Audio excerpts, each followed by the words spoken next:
নমস্কাৰ, মই হতৰূপা। আপোনালোকে চাই আছে নিউজ। পেগাছাছ স্পাইৱেৰৰ বিষয়ে এই প্ৰতিবেদনটো দুজন প্ৰখ্যাত আৰু বঁটা বিজয়ী সাংবাদিকে বছৰজোৰা গৱেষণাৰ অন্তত প্ৰস্তুত কৰিছে। এইবাৰ পেগাছাছক লৈ সৰব হৈ পৰিছে অসমৰ নাগৰিক সমাজ। গুৱাহাটী প্ৰেছ ক্লাবত এক সংবাদমেল আয়োজন কৰি অসমৰ নাগৰিক সমাজে প্ৰধানমন্ত্ৰী, গৃহমন্ত্ৰীক পদত্যাগৰ দাবী জনায়।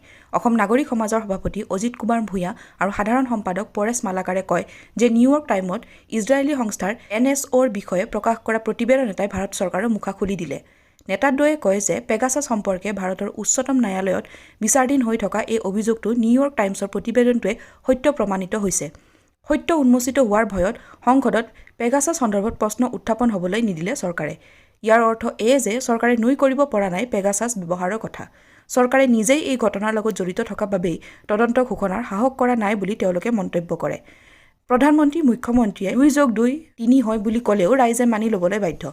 বিৰোধী ৰাজনৈতিক নেতা আৰু সত্যৰ বাতৰি কৰা সাংবাদিকসকল ভুক্তভোগী। ইফালে পেগাছাছ বিতৰ্কৰ ক্ষেত্ৰত চৰকাৰে ভাৰতীয় সাংসদ আৰু উচ্চতম ন্যায়ালয়কো ভুল পথে পৰিচালিত কৰাৰ অভিযোগ উত্থাপন কৰে অজিত কুমাৰ ভূঞা আৰু পৰেশ মালাকাৰে।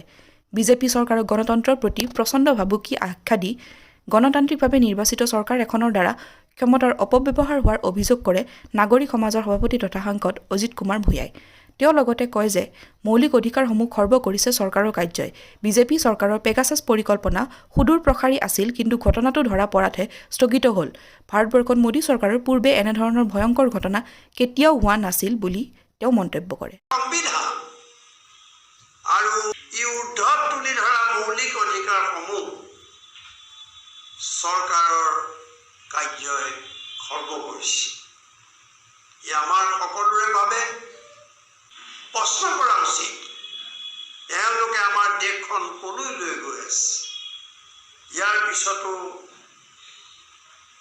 ক্ষমতাত থকাৰ অধিকাৰ তেওঁলোকৰ আছেনে? এইটোৱে হৈছে এতিয়া মূল প্ৰশ্ন।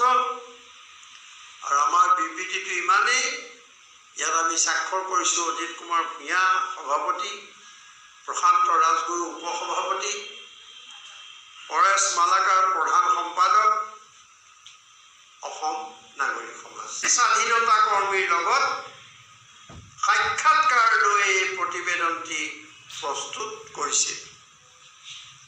পেগাছাছ সম্পৰ্কে ভাৰতৰ উচ্চতম ন্যায়ালয়ত বিচাৰাধীন হৈ থকা এই অভিযোগটো নিউয়ৰ্ক টাইমছৰ প্ৰতিবেদনটোৱে সত্য প্ৰমাণিত কৰিলে। আপোনালোকে জানে যে উচ্চতম ন্যায়ালয়ত এই গোচৰটো চলি আছে।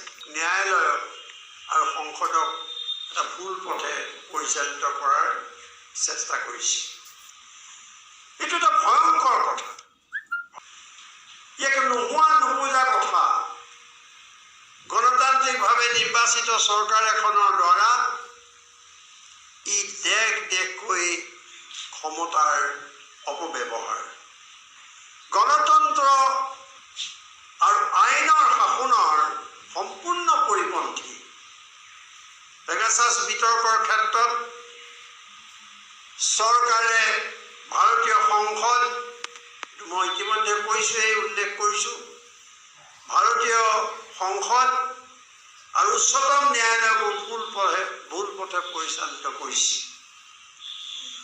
যিখন চৰকাৰে এটা নিজৰ নাগৰিক, ৰাজনৈতিক বিৰোধী আৰু উচ্চ পদবীত থকা ব্যক্তিসকলক নিজেই গণতন্ত্ৰৰ প্ৰতি, স্বাধীনতাৰ পিছত আমাৰ দেশ এনেধৰণৰ ঘটনাৰ